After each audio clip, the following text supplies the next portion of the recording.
Super വണ്ടിയാണല്ലോ. എടാ ഇതിലും super വണ്ടിയാടാ Fortuner. എന്റെ പപ്പ വരുമ്പോ ഫോർച്യൂണർ മേടിച്ചോണ്ട് വരുമല്ലോ. ഓ നിന്റെ പപ്പ കുറെ മേടിക്കും.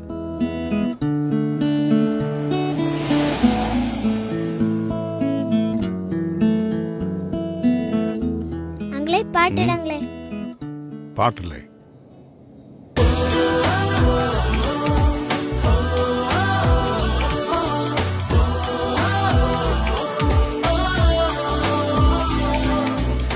അങ്കിളെ അടുത്ത സ്റ്റോപ്പിലോട്ട് ഒരാളെ വിട്ടേക്കണേ. അങ്കിളെ വണ്ടി നിർത്തങ്ങളെ.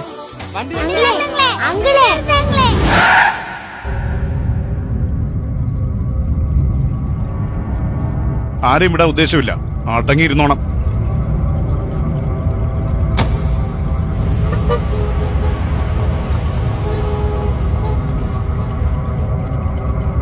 വണ്ടി നിർത്തങ്ങളെ. ഹലോ, സംഗതി ഓക്കെയാണ്. വലിയ റിസ്ക് ഒന്നും ഇല്ലാതെ കാര്യം നടന്നു. അപ്പൊ ശരി, നേരിൽ കാണാം.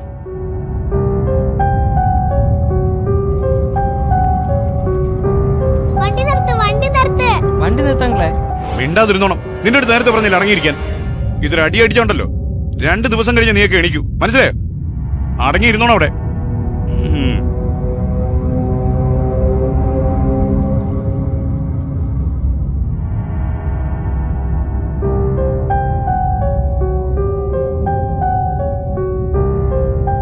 ഓറഞ്ച് വേണോടാ മക്കളെ?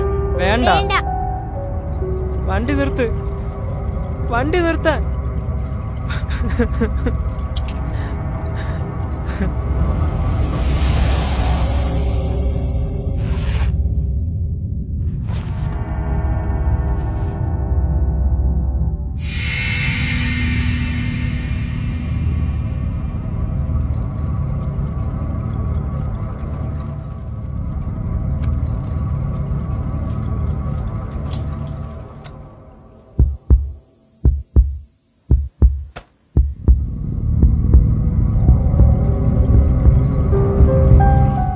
പോലീസ്.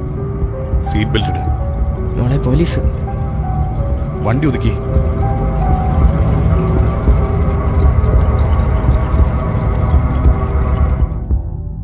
നിങ്ങൾക്ക് എന്നെ അറിയാവോടാ? അറിയാവോന്ന്? ഇല്ല. പിന്നെന്തിനാടാ വണ്ടിക്ക് കൈ കാണിച്ചത്? കൂട്ടുകാരൊക്കെ ലിഫ്റ്റ് ചോദിച്ചാ പോകുന്നത്. എങ്ങോട്ട്? വീട്ടില്. ഞാനിപ്പോ നിങ്ങളെ വീട്ടിലോട്ടാണ് കൊണ്ടുപോകുന്നോ? ഉറപ്പുണ്ടോടാ? ഇല്ല. പരിചയമില്ലാത്തവരുടെ വണ്ടിക്ക് കൈ കാണിക്കോ? ഇല്ല. ഉറപ്പാണോ? ആരെയും വണ്ടിക്ക് കൈ കാണിക്കില്ല. ഉറപ്പാണോന്ന്? ഉറപ്പ്. ഉറപ്പ്. ആ എന്നാ ഇറങ്ങ.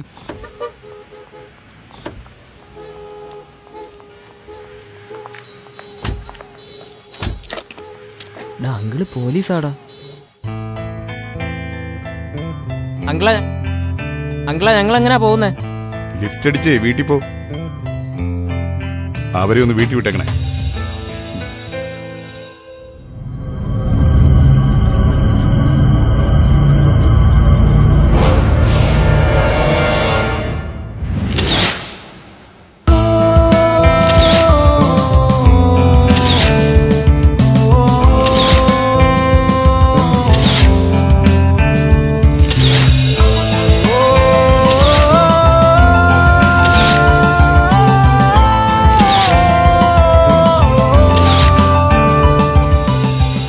കണ്ടില്ലേ, പലപ്പോഴും അപകടങ്ങൾ ഉണ്ടായ ശേഷം മാത്രമാണ് നാം മുൻകരുതലുകൾ സ്വീകരിക്കാറുള്ളത്. 5 വർഷത്തിനിടെ 7500 കുട്ടികളെ കാണാതായി.